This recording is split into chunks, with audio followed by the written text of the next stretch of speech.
Join us for our upcoming fundraiser, A Feast for the Senses, at Ardmore Music Hall on September 29th to help HRN expand our table and provide even more resources to the next generation of food storytellers. This is going to be an unforgettable night of flavors, crafted by Best of Philly chefs Randy Rucker and Eli Collins, with sounds curated by Philly-based Spaga, featuring Aaron Magner, and conversations inspired by Delicious City Philly host Eli Kulp. You can find tickets at heritageradionetwork.org/feast. And if you can't make it to our fundraiser, please consider donating to support our education programs at heritageradionetwork.org/donate. You're listening to Heritage Radio Network.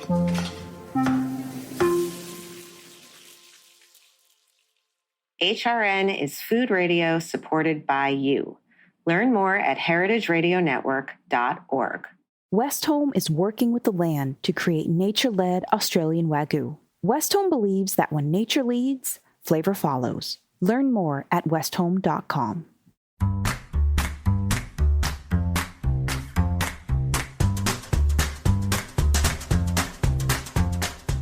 I'm Allison Kane, and welcome to In the Sauce, a podcast about building consumer brands from the ground up.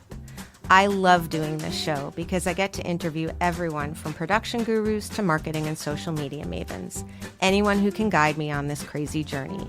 This is the story of building Haven's Kitchen sauces, but it's also the story of every growing brand because we're all in the sauce.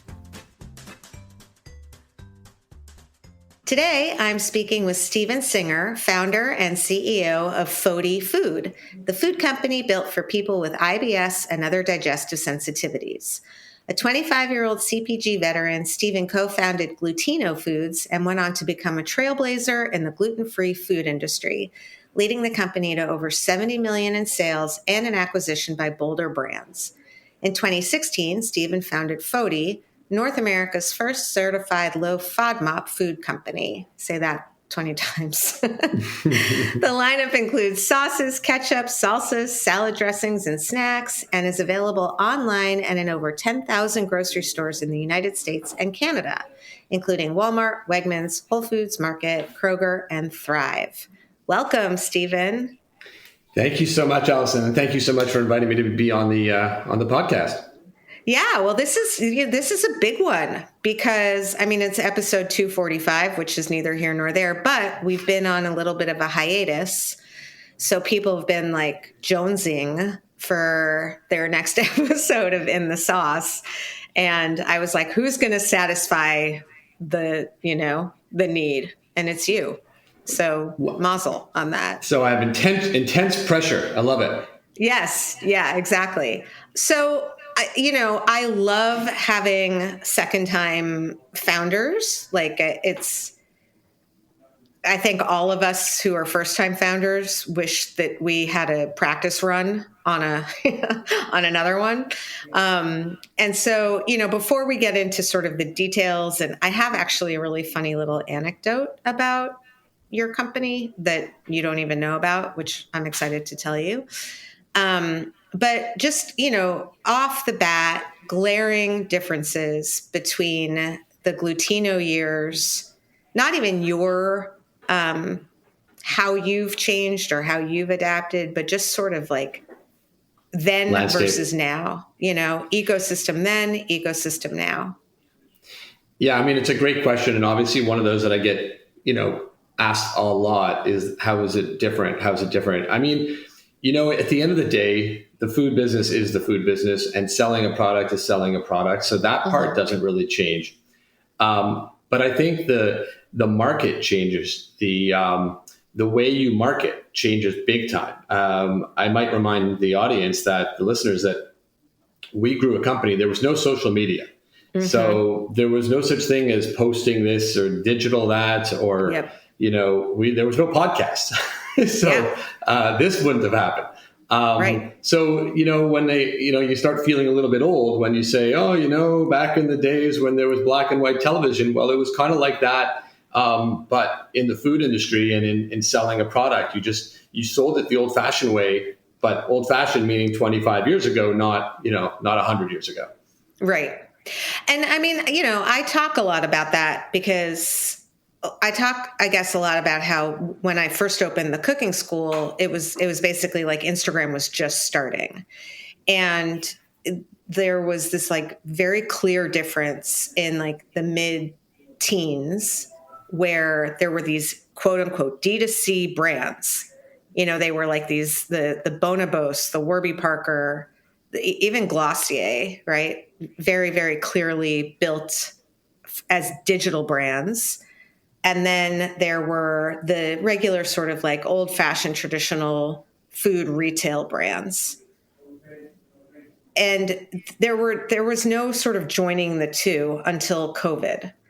And in a way, it was like a simpler time. And you kind of had the channels that you could use.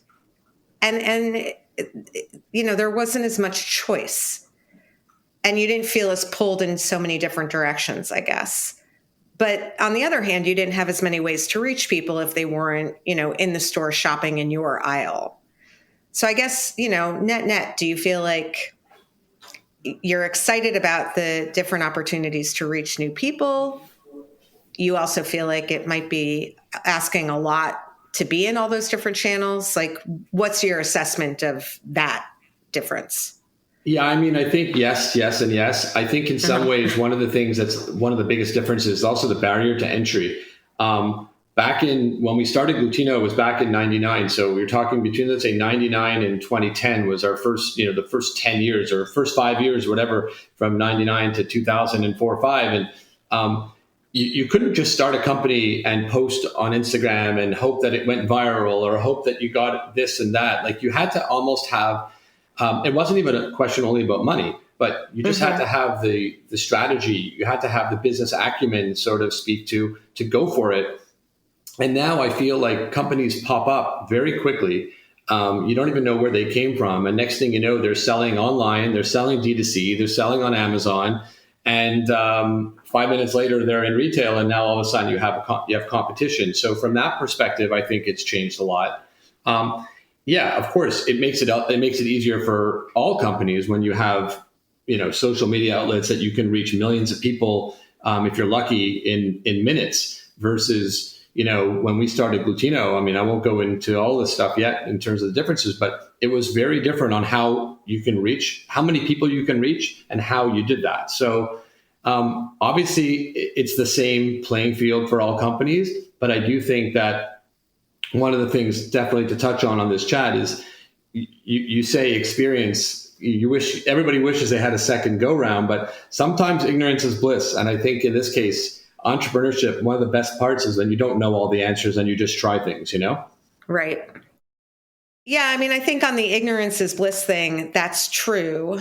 And I guess, going back for a second, but do you think it's more expensive when there are those different, I guess I look back and I'm like, oh, that feels so simple. And the rules of engagement were clearer and the path to scale, not everyone did it, but it sort of was like core, then more. And you built up a following in the natural channel, and then you went to conventional, and then you went to mass. And, you spent on coupons and promos and demos, but you weren't like deciding between SEO and YouTube and, influencer. I mean, it feels like in a way there's just so much more, and you can't do it all. But it's not only that ignorance is bliss, it's almost like it was like a simpler time. And that makes me feel like an old person, but Yeah, no, but you're totally right, Allison. I mean, I think simple obviously is a strong word, and I know you're not, it's not simple, but you're totally right. I think that there were just less blind spots. Like like I'm a real salesman. Like I'm an entrepreneur. I've been told like a true entrepreneurial guy. I love selling. I love people. I'm an extrovert. So for me, that's my strength. So now all of a sudden that I could be good at that, but all of a sudden my blind spots are, I don't understand digital media. I don't understand all the cost acquisition of the CAC or or the Right. ROAS, or all these like terms that you have to go to school for just to learn the acronyms. I'm not good at that. So all of a sudden, like what you think you're good at is not necessarily good enough to just, organically build a company. So, listen, then you bring in people that know that. But again, like Right. I'm managing people on stuff that I'm not that great at. So Right. You're right. Simple was easier. Like for me, Glutino was old school selling. Like, Yeah. celiac associations, go get the middle page in a celiac magazine for Right. $50 and go and pull up the back, Yeah. But here's the thing that I loved when I was doing the research on FODI. My daughter has endometriosis, and a lot of what she's been told is like low FODMAP, et cetera. Because you have founded these companies in these niche, right? Your goal, from my understanding, is not to compete with Rao's. It's to be the alternative for people who can't have the onions and the garlic. And that group of people is already committed to finding products that work for them. So Correct. in a way, ironically, even though it might not be, your strong suit or whatever, you've created a perfect product for virality within a group of people that are already kind of tribal. Absolutely. Someone like my daughter will buy anything that her endo group on Facebook tells her to buy. Any product, any supplement, any food, anything. They are the ultimate purple cow, for each other. And it's kind of cool in a way that you've created. I mean, if I were going to do it all again, I would do what you're doing, which is pick something that is of particular need for a particular group that tells each other everything and shares all their resources, because unfortunately there's like almost a level of desperation. And I don't mean that in like a take advantage of it way. I mean, really providing a solution for people that are really searching. You're bang on. I think that the only thing is, and not to, the grass is always greener on the other side. I mean, for us, you're totally right. It's way more targeted. It's way more niche. People are looking for us. Those people are, let's call them easier to get, right? Because they're looking for us. They're searching us out. Now, with that said, we're trying to educate at the same time as building a brand. Yeah. And that's expensive too. So if I was just launching a popcorn or launching, an iced tea or whatever it is, that's hard too. But everybody knows what popcorn is. And now it becomes a branding game or a packaging game or a call out or a cool influencer or a big investor that happens to be a Hollywood star. Like all of a sudden, you don't have to teach people what popcorn is. Where I'm trying to teach people is, hey, you've got IBS or you have SIBO or you have endometriosis. Like you've got this medical situation that you're dealing with. And hey, good news. There's food out there that won't trigger this or won't trigger that. So it is easier in the sense of target market niche, but it's a smaller market and you better sell a lot to them because you and I both know how expensive this market is. You need deep pockets in order to like you mentioned all the retailers that we're in. I mean, we might not be competing with Rao's. We're not competing with Carbone or these other guys, but hey, shelf space is shelf space. Right. And a lot of the buyers don't really care. So. Well, that was my little anecdote. So I was going to talk about this after the break, but you set it up so perfectly. I was in a review a couple months ago pitching the aioli, and this was before they had launched. So I guess this was almost a year ago. And I was speaking to one of the California, not necessarily the first to market people, but the second kind of tier of smaller retailers that, not a ton of stores, but not necessarily like, oh, we take every innovation. And he was saying that, in fact, no, he wasn't going to take it just yet. He was waiting. But then he was talking about some index that they use about brand loyalty. And he was like, I don't actually use the velocity as much as I use this. I'm sure you'll know what it is, like indicator of loyalty.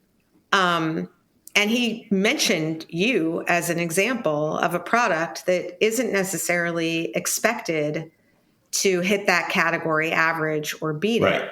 But because you fit this niche and because you have a very loyal consumer and because that consumer also tends to be a higher spender for whatever reason, they cook more from home, they look more at ingredients, they care more about premium products, whatever it is, it's not necessarily easy, you don't necessarily always have the velocity story, but you do have this other story. And I guess my question for you is, do you find with retailers, what percentage of the time, I guess, are retailers like, yeah, I get it, but we just shelf space is shelf space. And if we're not going to get the turns, sorry, we get that it fills a niche, but it's not going to work. Versus what percentage of the time do you get retailers that are like, okay, we understand that we have a need for this and we don't really expect you to hit that, 3 units per SKU per week?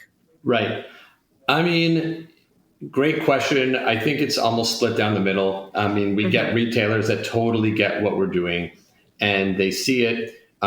It really helps. I know this is, a little crazy. It helps when they know someone with IBS. It helps when they know someone with a medical need or when they have it or their brother or their sister or their mom. So that tells that, that helps us big time because there's that emotional connection where they're like, well, I guess it's my responsibility to put these products, make them available. Right. Listen, the Glutino story helps too. I'm not going to lie because we were very, very early in the game and I had to convince, if I had $1, I had to convince so many retailers, trust me, it's going to get big. And I had retailers telling me that gluten-free is for hospitals, so that it'll never be in retail. And I'm a nice kid, but you should go do something else. We do, but at the end of the day, we get a lot of chances from retailers where they get the story and they give us a shot. We do have to prove our worth. And I understand real estate is real estate. And listen, it also doesn't help. I mean, and I'm happy about this, but some of the big boys, as soon as it gets big, and this as well as anyone, as soon as something takes off, someone else they'll just copy it. So you see it every single day, and so that makes it a little bit challenging too, because we're not the same size, but we're trying to be the most kind of credible, tested and lab tested and medically proven and all that stuff. And we've had literally big buyers that say, well, we don't need your entire brand because we have another brand that just offers one of this or one of that. So, and that doesn't make it easy too. But yeah. It's not easy. Just kidding. Newsflash. Breaking news. It's not easy. The episode is building in a hard business. Okay. We'll be back right after the break. Whether you're a chef or just love going to restaurants, you know the best ingredients are everything, especially when it comes to beef. In Northern Australia, there's a different approach to raising high-quality beef. Westholme, based in Queensland and Northern Territory, is working with the land to create nature-led Australian Wagyu. Westholme stewards 16 million acres of rangeland guided by their natural ecosystem. They're led by a belief that if they balance the needs of their cattle with the needs of the environment, both can thrive. Westholme's team of rangeland experts and nature managers use a variety of tools to monitor and respond to the welfare of the environment, like satellites that assess grass health and on-the-ground research. Cattle are happier when they have the freedom to forage and explore, so Westholme ensures that they can roam wild, foraging at will for the first 2 to 3 years of their lives. Their cows graze on native grasses like Mitchell grass, which is only found in Australia, along with dozens of other plants, herbs, and seasonal legumes. The result is a high-quality Wagyu beef that reflects the terroir of Northern Australia and a flavor suited to complement any cuisine. Westholme believes that when nature leads, flavor follows. Learn more at westholme.com. I'm back with Steven Singer, founder and CEO of Fody Foods. Okay, so we didn't actually even really talk about what inspired you to do it again and why low FODMAP. In that answer, if you don't mind sort of weaving in a couple of the ground rules you made for yourself as a second-time founder, a couple of sort of the not necessarily even things that you wanted to do differently or do the same or recreate or not, but also sort of milestones that you set up for yourself. So I'll do it again if I can raise, $5 million. I'll do it again if this person will come work for me or whatever it is. Like, just pontificate. Yeah, it's interesting. I don't know. I did it again because I felt, first of all, I love it. I really, really, truly love it. I can't wait for Monday morning. I love the weekends.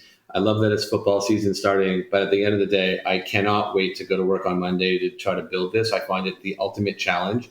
It's super frustrating at times, at a lot of times. Very, very, very challenging. But I really love the challenge. And so for me, I suffer from IBS. I've been living with IBS and all sorts of, I was the guy, the friend at the table that wanted the sauce on the side or doesn't want this or doesn't want that, or is there garlic in it? Like, and my friends are looking at me like, dude, can you just order off the menu ever? Right. And I wasn't that guy that did it. And it's not a very popular situation when you're with a bunch of guys, and they're looking at me like, oh, let Singer go last because he's so complicated. Right. But I didn't want to feel sick after I ate. So for me, I figured there has to be a way. And I felt Glutino, one of the most satisfying parts of growing that company was the parents, the moms, the dads thanking me for giving their kid a pretzel or an Oreo or a Ritz cracker equivalent.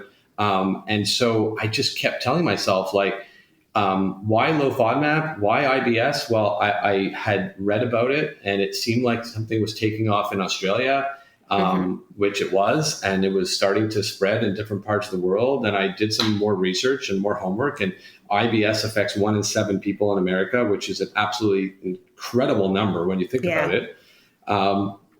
And so I thought, hey, if this diet is medically proven, if there's clinical trials, which there were, then I got to do this. And so I jumped in and you make milestones and ground rules. And I think the frustration of building that first company was it's a super special company and it forever will be. Glutino continues to live on, but I was that entrepreneur that you keep raising money and giving away the farm. And next thing you know, you don't own a lot of the company. You don't even have control over a lot of the decisions. And so, it's not all about money, trust me, but you are trying to make a living for your family. So, so there is that as well. So I felt like, okay, I'm going to do it again, but I'm going to try to do it differently. And I'm going to try to structure it differently. And I'm going to know what I didn't know the first time. And listen, it's not easy because you need money to build a company in the natural food industry. It's just the way the model is. So, long-winded answer, but I loved it. I love doing it. Yeah. I mean, if you don't mind, and just tell me when you don't want to go further with it, let's talk a little bit about how you felt you set it up better for yourself. Because I think most people listening to this are very early stage or thinking about it.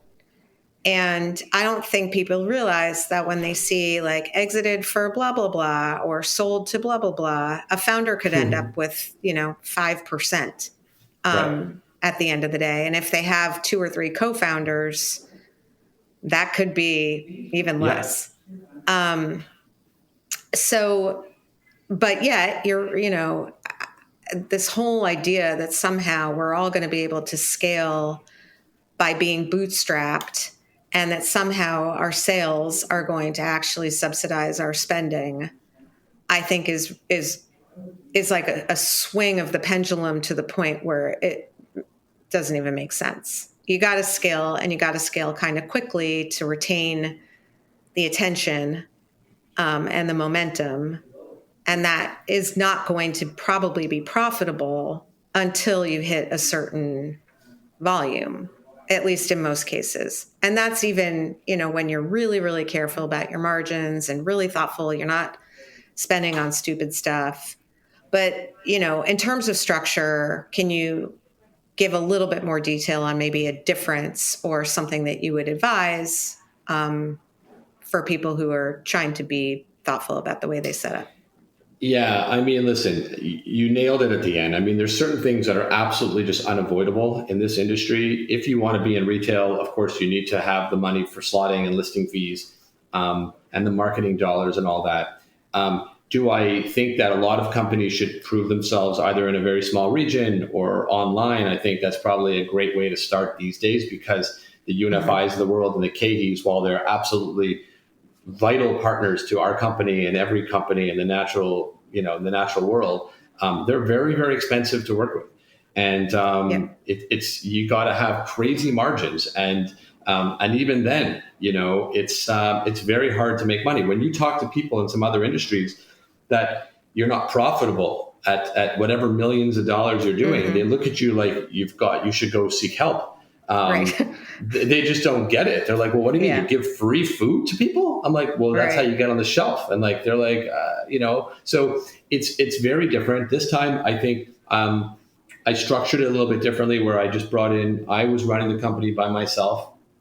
I brought in one outside kind of investor just to start it off. So we both wrote a check at the beginning, and I was still controlling, and I have all the, he wasn't active and all that sort of thing. But it doesn't take long to then make a decision. Like, to your point, you have to go pretty quick to prove it and to make it go. And next thing you know, listen, I have a board of directors. I'm answering to the board again. Like, I mean, it's the stuff that I don't get why I do.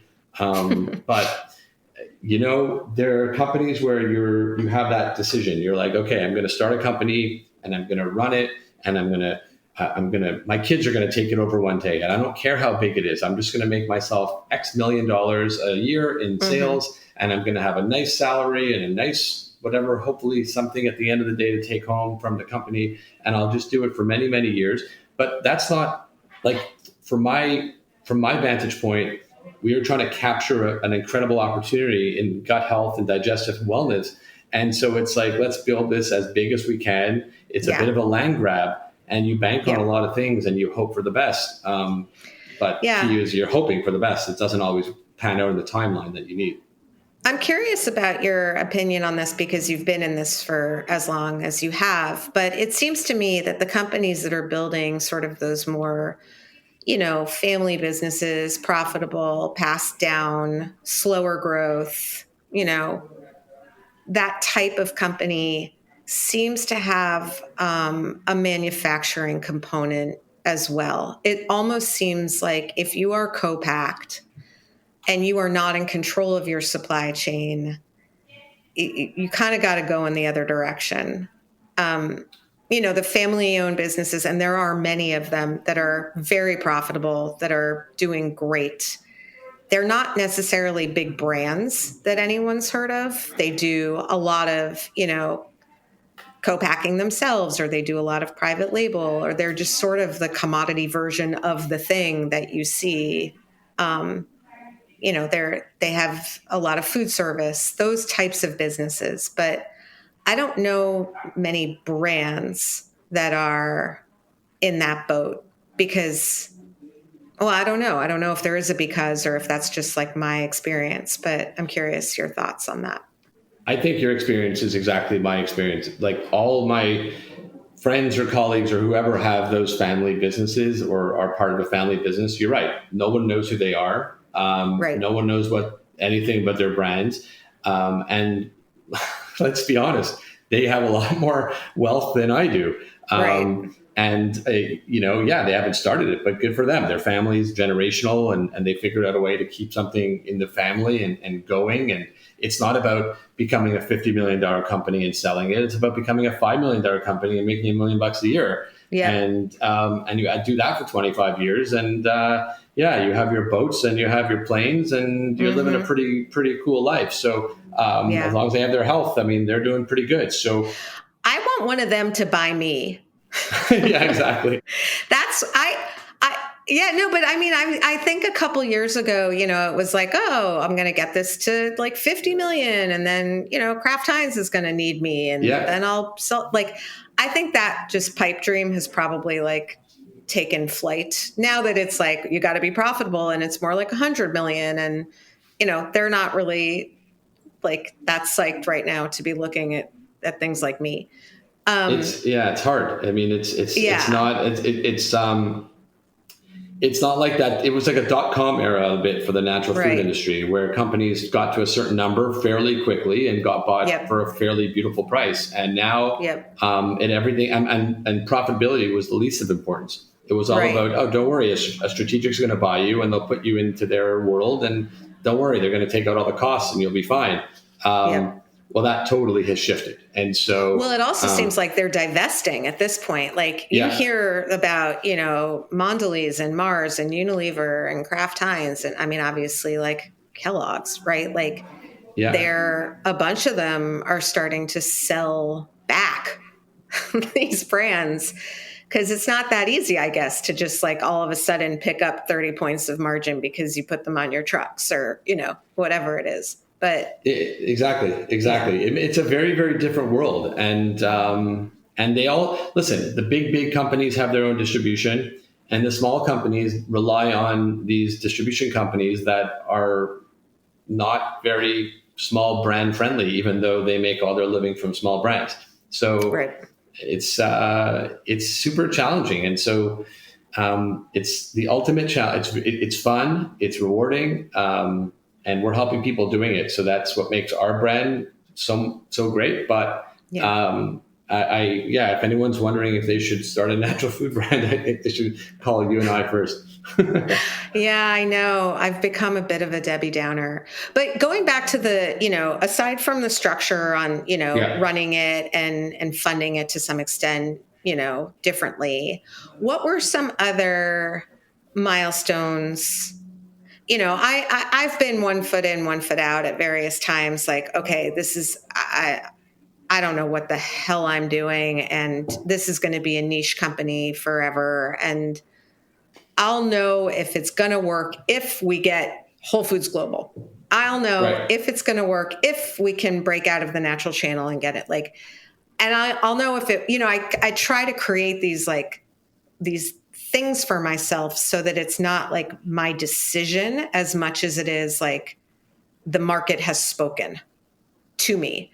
And that doesn't usually work because it's usually not that clear. Like there's usually like a little good and a little bad. And then, and clearly, I'm in it and I love it and we're doing fine. So that's good. But what were some things that you set up for yourself when you went back in with Fody? Like, how do we know if this is too niche, or how do we know if maybe this is something that people will buy in bulk for their pantries online, but they might not necessarily buy in store, and that might be too expensive of a channel for us? Like, what are some examples, I guess, of some things that you set up for yourself where you had clear answers in either direction? So I think at the beginning, and really I'm okay to admit that we've pivoted. I know that's the famous word ever since COVID, but I feel like we made a lot of changes and pivoted quite a few times, and I'll explain what I mean by that. At the beginning, my rule of thumb at the beginning, different than Glutino, because now, e-commerce was so big and D2C is so big that I wanted to make sure it worked.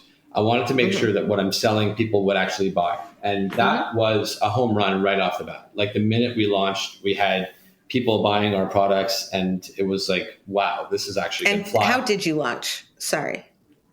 We just launched on our own Shopify site. Online. Just online Instagram site. I was doing it. I was one person, and I just figured it out. And I had help. I outsourced here, outsourced there. I had planned to outsource most things at the beginning. I thought, I don't want a whole team. I don't want smart. I don't want big overhead and all that. I'll just do it. And so that's how it started. Then I said, okay, before I go into wide scale retail, which is what my entrepreneurial desire wants to do always. And experience. Yep. Yeah. I'm like, okay, you know what? I'm going to try it. And I met with Wegmans and Hy-Vee.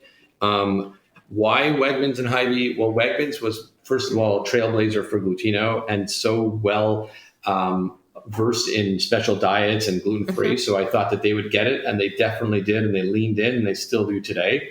Cool.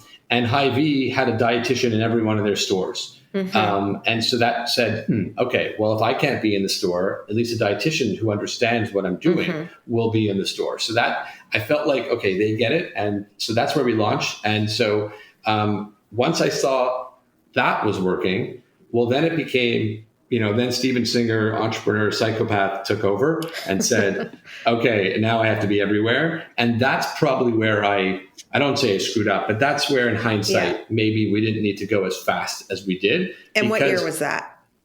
Probably around 2018, 2019. Right. Okay. Like, but I that feel was like the zeitgeist. It really was like everyone was, it was just like, how many logos can you slap on your deck? Right. How fast can you show that you not only conquered this channel, but you also conquered that, and you're out of your home region? Because that's what they all wanted to see, That's it. And we were raising money, and everybody wants to see who you're selling. Oh, you're selling there. Oh, you're selling there. And it became like a whole to-do. And then I went to Expo West, and I met Sprouts, and they were all into it. Next thing you know, you get into Sprouts, and you're opening up X number of DCs. We got into we got two or three SKUs in Whole Foods Global, so that opened up all the UNFI DCs. So now we're like, oh my God, we're in every KE and every UNFI, but yet we don't really have enough volume to justify it. Yep. And so now the game is, okay, we better go find more retailers, which cost more money and more listing fees and more slotting dollars and more marketing dollars, which we had, but it was like, okay, if we spend the money on that, it better work. Well. Guess what? It doesn't always work at the same speed that you planned it. And now you need more money. So there comes more dilution. So, my book will be great whenever I write it. But it's going to take a bottle of something to drink while you're reading it. No, but that's perfect, because that is the book.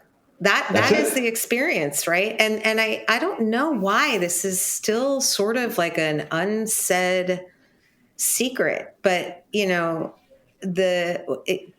the opening up of those natural, the UNFI and the KeHE warehouses with just the anchor account is just, it's not enough volume.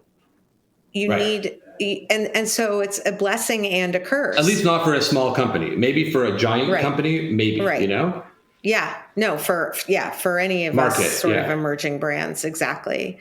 But that, and then so the pivot, then did you knock some stores out of your? Well, here's what happens next. Here's what happens next. And that's the unspoken elephant is then there's COVID. So we get into Kroger literally. And just to give you like some of the dark stories, we got listed in Kroger, and all of our pasta sauce at the time was being made in Italy, because I have this infatuation with Italy. So I'm like, okay, pasta sauce should be made in Italy. And so, but Italy was the first country that basically shut down, if you recall. Yeah, I do. And and we were launching in September, I think, September, October, around this time of year in Kroger. And it was basically March, April that Italy shut down. And so now we're in big trouble, because we have to basically figure out a way to get things produced by June or something like that in America, without ingredients, without glass, with a jar that's only made in Italy. Anyways, it's a whole long story, but all that stuff, throws you sideways. And so then every company in our industry and every company on this planet was dealing with something that no one had a clue what to do. Thank God for our D2C business, because that helped us big time. We still survived in retail, but it was just very, very uncertain, unpredictable kind of sales. Have you changed your supply chain based on that? We've changed our supply chain. We have less suppliers. We're very, very hyper focused in the United States and Canada in terms of our manufacturing. Right. Just because.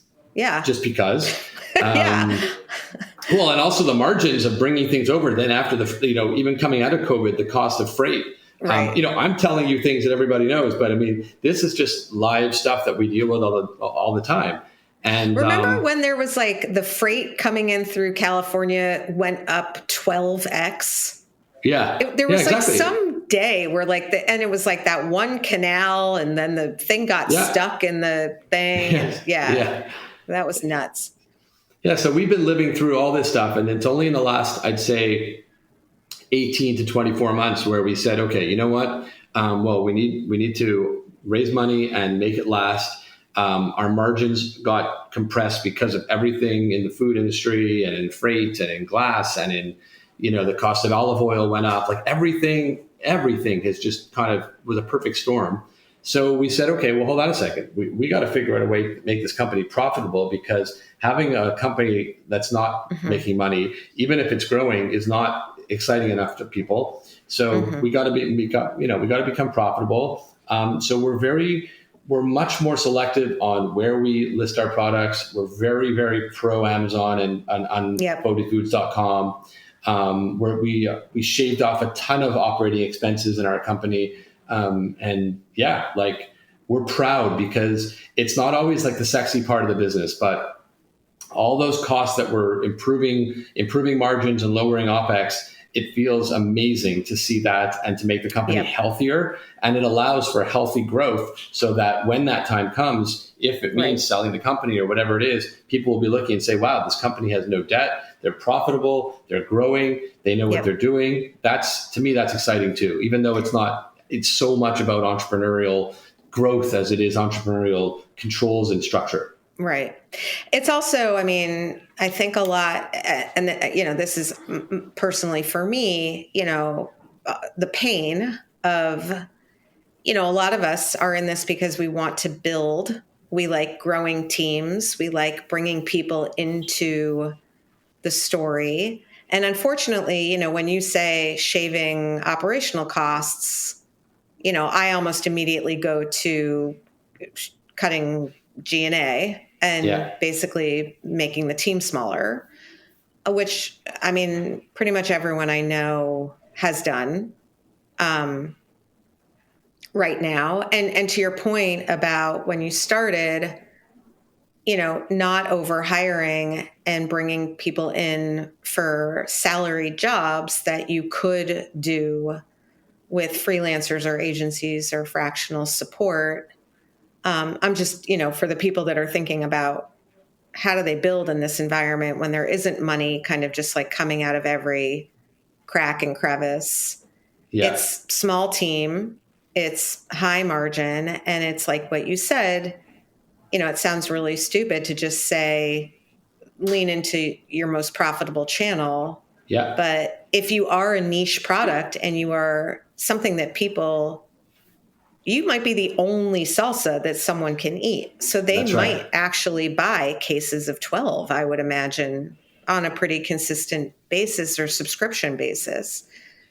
Or they'll pay a little bit of a higher price, and we can actually, and we're not trying to gouge anybody. We're just trying to we're just trying to stay in business. And so we're doing much better because of these types of cuts. And it pains me. I'm all about people. I love the team. The Glutino team was like, I still talk to our Glutino team. So not to have that giant sales team and the giant brokerage network and all that stuff. Like, I went to our broker in the US and I said, we will come back. We love you. Yeah. It is not because of you, but we can't afford to pay this crazy fees until we have our margins set up. So it's, you do what you have to do. And I got to tell you, everybody gets it. And so the more transparent and the more real, I think the better it is for everybody. Yeah. And one thing I would say also, just as it took me many years to realize that you'll know what your sales are for the rest of the year right now. It's September 1st, right? We know what our sales are more or less, a little bit of promo here, a little bit of velocity there. But if you know that you're not getting any major resets between now and let's say next, February, March, the only thing that you can control is your spend. Because you can't control what's coming in. So this is a time for everyone to look at their operational costs and just have a hard conversation with themselves and whomever else they need. And you know what, Allison? Yeah. It makes it so much harder because the costs that people have to cut or the people that people have to, make any moves with are decisions that they had made in the first place. So Right. as an entrepreneur, it's so hard, or your team, to look and say, because you could just justify, well, we need that. Well, we need that. Well, we need that. And I said, you know what? No, we don't. Right. We are a small startup company and we are here to make money and we have to stay in business. So no, we're going to get rid of that. And so you have to hold hands and you got to do it. And you'll be so much happier after when you feel lighter. Yeah, tough stuff. My last question is about food service, because I know that you did work at Glutino for General Mills, and I believe you made like a gluten-free offering for their Betty Crocker line. Is that accurate? Yeah, exactly. We made all the Betty Crocker gluten-free mixes and the Bisquick gluten-free mixes, which was a fantastic learning for me. And I met some incredible people, and I learned a ton from that. And so they contracted you to then go, because you weren't were you self-manufacturing? Yeah, so at Glutino we had a factory ourselves. So we had half of our manufacturing was Glutino and half of our manufacturing was outsourced. So right. It was the in-house part that we made all the Betty Crocker stuff. And we had nothing to do with sales. We were not involved in food service for them. We basically were a co-man, which was so great because we were learning how to deal with our co-mans by being a co-man. So I mean, and what a nice other sort of diversified revenue stream. Is there any path that you see where like Fody could be, you were talking about when the big guys see that something's successful, like, could you be their answer? Or do you see that that's probably not a likely, because you don't manufacture it yourself? I mean, it's hard to be anything to do. It's hard to do that type of business when you're not, when you don't have your own factory. I always get asked, our board asks me too, like, is this something that you see us manufacturing ourselves one day? I mean, it's so tempting because there's so much upside to having your own factory, but it's another business. It's not like anyone that thinks it's the same as just having a brand and being at Expo West and schmoozing doesn't understand.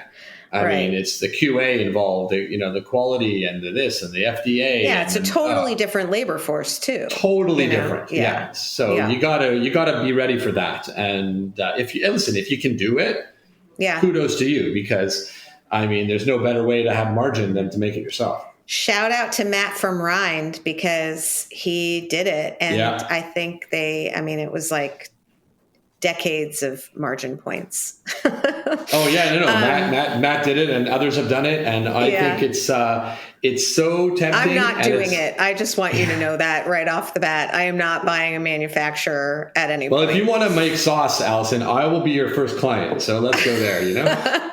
Okay, perfect. Now that we've settled that, anything else that you want? You said it. You said it's hard. It's amazing. You gave some great advice. Is there anything else that you just want to leave our aspiring founders and operators with as they embark? Honestly, I know this is so simple, but to me, the number one ingredient in this business is passion and showing up and bringing it and being really, really. It's so much fun, and if you love it and you're passionate about whatever you're doing, I think it's so doable. I really do think ignorance is bliss for entrepreneurs, and you don't have to have experience. Everyone says, "Oh, I don't know what I'm doing." You all know what you're doing. You're doing exactly what you're going to make mistakes, and as long as the wins are bigger than the mistakes, you're going to end up ahead. So. And then like what I do now, which I wish I didn't do at Glutino enough, is lean into people that have more experience. I mean, our chairman of our board is crazy, successful, in CPG. So we learn a ton from that. So to me, that's what it's about. Surround yourself with people that have a little experience and then do it. It's Great advice. Well, Stephen, thank you so much for coming on the show and jumpstarting the fall season. And now I see Fody everywhere. Just, it's like the blue car. Once you're talking about blue cars or whatever the expression is, I don't know. Yeah. But thank you. I thank you too for having me on here, and I hope that we're making a difference in people's lives with IBS, and hopefully I can help any entrepreneur out there. And thanks again for including me on the podcast. Amazing. And Liam, welcome back. Thank you for engineering, and we are all set. I think our schedule is actually like solidified until January. And speaking of schedule, folks, we're doing something a little bit interesting. We're going to, I think if you follow me on LinkedIn, you'll know that I'm LinkedIn friends and kind of real friends with Adam Brown, founder of Circle Media. And he kind of has been saying to me for a while, there's more to get out of the podcasts, because I don't really take the time to do show notes. I don't do clips. I'm not, adept at any of that. And he was like, what do you think about every fifth or so episode, just hashing out the last 5 episodes and like kind of making like a best hits of the last 5? So I think that's an amazing idea. We're both going to listen to 5 episodes, and then the 6th episode, we're sort of going to go through top takeaways. So a little bit like Cliff's Notes of In the Sauce. So I'm excited. Happy to be back. Happy fall. Reach out to Steven if you need him. Reach out to me if you need me. And I'll be back next week with another episode of In the Sauce. In the Sauce is powered by Simplecast. Thanks for listening to Heritage Radio Network, food radio supported by you. Keep in touch at heritageradionetwork.org/subscribe.